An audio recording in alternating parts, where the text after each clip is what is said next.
at hinabol po yung naka-motorbike at yung pong naka-motorbike ay dumaan sa harap namin hanggang doon pumunta sa likod. At nagulat po ako, Mr. Chair, pinaputukan ng isang pulis yung naka-motorbike. So hindi namin alam kung anong insidente ito, ano ba itong mga naka-motorbike na ito. Talagang natakot po ako, Mr. Chair, at kinihila na lang po ako ng aking mga kasamahan. At Mr. Chair, so dalawa po yung manifestation ko, Mr. Chair, and I would like to ask your permission. Yung tungkol po dito sa ginagawa nating sa Quadcom at yung insidente po kagabi na nangyari sa akin na may relasyon sa aking seguridad. Thank Please you, proceed. Mr. Chair. Dagdag sa nauna nang sinabi ni Representative Arlene Brosas, gusto ko lang ding idiin kung bakit mahalagang isama sa deliberasyon ng Quadcom ang mga testimonyang maririnig natin maya-maya. May natuklasan tayong mga kababalaghan sa Pogo at hindi maitatanggi ang kamay ng former President Duterte, kaya ngayon may ilang natutunan tayong ina-apply sa pamamagitan ng Anti-Pogo Bill. Para yon ma-rectify, maitama, pinakakagyat na panahon ang mga mali na dinulot ng mga Pogo. Sa iba pero konektadong issue, may natuklasan din tayong mga abuso at illegal practices, modus operandi ng mga pulis at law enforcement institution sa mga kaso ng Tokhang, EJ case na narinig natin. Kaya ngayon, may mga natutunan tayo. Malaki at kagyat ang pangangailangang proteksyonan ang karapatan ng ating mga kababayan dito sa kanilang karapatan, right to life, due process, presumption of innocence at iba pa. Ito yung mga sinalaula sa ilalim ng peking gera kontra droga sa ilalim ni Presidente Duterte. Pero kaalinsabay ng peking kontra droga, may nilunsad ding isa pang peking gera na actually ginagawa sa mga aktivista hanggang ngayon. Ang peking gera kontra insurhensya. Sa counter-insurgency program ng gobyerno, Mr. Chair, yung mga modus ay ginagamit sa Tokhang killings, lahat ng mga pinagsususpetsahang drug personalities. Yung linyang nanlaban, yung may search warrant kuno, na batay naman sa gawa-gawang kaso, yung kunwaring buhay pa pero patay nang dadalhin sa ospital para hindi masilip yung AJK na ginawa nila, ay ginagamit din laban sa mga aktivista, sa mga leader at miyembro ng mga organisasyong may mga buhay na laban para sa hanap buhay, kaligtasan ng mga komunidad nila sa mga ordinaryong tao na tumitindig para sa issue ng sikmura at issue ng bansa. Sila ay mga biktima ng EJK o extrajudicial killings at iba pang mga human rights violations sa ilalim ng peking gera kontra insurhensya. Walang pinagkaiba sa mga biniktima sa ilalim ng peking gera kontra droga. Kung ang pretext ng maraming Tokhang killings ay ang walang batayan at di mapatunayang claim na drug personalities, yung mga pinatay, ang pretext sa EJK sa mga aktivista and critics ay walang batayan at di mapatunayang bintang na mga NPA daw sila, mga recruiter sila, mga communist fronts, yung kanilang mga organisasyon.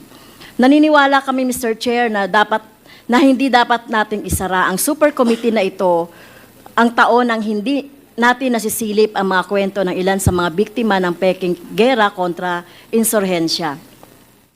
Maraming ganito noong nakaraang administrasyon gaya ng Sempo sa Negros, massacre ng mga tumandok, Oplan Sauron na for the record, Mr. Chair, ay same masterminds ng drug war EJK na pinosisyon ng PNP, CIDG at iba pa. Pero nagsimula po tayo sa kaso ng EJ case ng 3 minasakir na sa isang Bloody Sunday noong 2021 sa Calabar Zone. Andito po, Mr. Chair, inilibatahan ng committee ang mga kaanak nila. It is our plea, Mr. Chairs, that in the corrective legislation the House is fashioning right now, such as the Anti-EJK Bill and Human Rights Violation, Victims Reparation and Recognition Act, that this representation is soon to find. We consider the inputs of our resource persons because their inputs are born from the ultimate sacrifices of their loved ones. Hindi po natin nais na maulit na may mabubuting mga mamamayan na nakikipaglaban para sa kapwa Pilipino na aatakihin, papatayin para lang sila patahimikin at para takutin ng komunidad, ang mga komunidad at taong bayang pinagsisilbihan nila, Mr. Chair. Maraming salamat. Yung second po na i-report ko po, Mr. Chair, ito po ay personal and collective privilege dahil may kinalaman po sa aking seguridad. So, kagabi po, Mr. Chair, mga bandang 11 o'clock o 11 p.m., nasaksi po tayo doon sa isang insidente na pagpaputok ng baril ng pulis. So binabagtas po namin, aywan ko pa lang po kung main road ito ng BGC, meron pong pulis sa harap namin, police car, at merong dumaan na naka-motorbike sa harap namin hanggang sa, lumabas po yung pulis, Mr. Chair, doon sa mobile car po, lumabas po yung dalawang pulis at hinabol po yung naka-motorbike at yung pong naka-motorbike ay dumaan sa harap namin hanggang doon pumunta sa likod. At nagulat po ako, Mr. Chair, pinaputukan ng isang pulis, yung naka-motorbike. So, hindi namin alam kung anong insidente ito, ano ba itong mga naka-motorbike na ito. Talagang natakot po ako, Mr. Chair, at kinihila na lang po ako ng aking mga kasamahan at pinadapa, at pinayuko, pinadapa. Natakot po ako, Mr. Chair, dahil bakit po nagkakaroon ng ganitong insidente na sa gitna ng traffic, sa gitna po ng traffic, Mr. Chair, ay nagpapaputok ang pulis. So hindi po, tingin ko po ay hindi tama ito dahil sa gitna po ito ng mga sibilyan at traffic po ito at marami pong sasakyan. So naalala ko po, Mr. Chair, yung insidente na naganap noong 6 years ago sa Talaingod na kung saan nandun po kami sa isang lugar sa Talaingod ay pinaputukan din ang sasakyan ko ng dalawang riding in tandem. Kaya po sana po ay magkaroon tayo ng report, lalong-lalo na po dito sa station ng police na sumasakop po sa BGC. Kung ito po ba ay legitimate na operation. Pero hindi po dapat nagpapaputok sa harap ng mga civilian. Alam ba nila na nandoon po ako? Sa gitna po nagpaputok, hinabol sa likod. Kaya po, Mr. Chair, tinitake ko po ito, kung hindi po magkakaroon ng police report na kung ano man po itong insidente na ito, tinitake ko po ito as personal threat sa aking seguridad. Dahil alam niyo naman po, Mr. Chair, di ba, minsan na po akong pinagbantaan ng dating presidente Duterte at sa araw-araw na pagsasalita din ng Vice President Sara Duterte ay sinisingle out. Kaya po, Mr. Chair, gusto ko po sana na magkaroon na ng full incident report or police report sa nangyari kahapon doon sa BGC. At maituring po ito na makonsider itong serious. Dahil siguro tayo po, ako tinitignan ko rin ito na may kinalaman sa aking trabaho dahil alam niyo naman po ako yung very vocal doon sa pagsasalita sa mga committee, sa Quadcom, sa Good Government.